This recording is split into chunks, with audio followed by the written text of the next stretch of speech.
Depuis la réouverture des frontières le 1er juin, la gestion des vols et de la vente de billets, notamment par Air Algérie, pose un véritable problème pour les ressortissants algériens à l'étranger.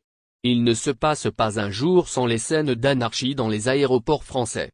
Mardi 13 juillet, l'aéroport de Paris-Orly a encore été le théâtre d'une pagaille généralisée lors de l'enregistrement du vol Air Algérie A1011 à destination d'Alger. Ainsi, cette anarchie devient courante à chaque enregistrement. Les Algériens voulant regagner le pays sont excédés.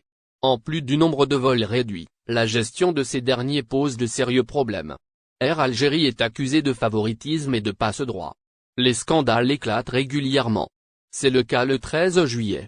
L'anarchie était telle que la police française a dû intervenir. Le vol prévu à 13h55 a décollé à 15h54, soit avec 2 heures de retard. Les vidéos partagées sur les réseaux sociaux en sont témoins. Sur ces dernières, des passagers affirment avoir en leur possession des billets confirmés pour le vol Air Algérie sans qu'ils puissent embarquer. En colère, ces passagers ont semé une véritable pagaille à l'aéroport pour dénoncer ces pratiques d'un autre âge. Problème de billets d'avion, Air Algérie s'explique de son côté. Air Algérie explique que ses voyageurs sont détenteurs de billets sur des vols réguliers dans le programme annuel. Des vols qui ne sont pas validés par les autorités selon la compagnie. Cependant, il est à signaler que la communication d'Air Algérie fait gravement défaut dans un contexte de tension sur les voyages vers l'Algérie.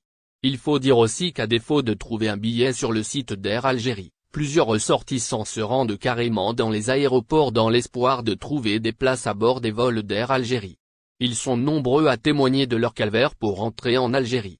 Certains affirment que rentrer au pays en cette période relève du Au final. Si vous avez aimé la vidéo, n'oubliez pas de vous abonner à la chaîne et d'appuyer sur la cloche pour recevoir nos actualités.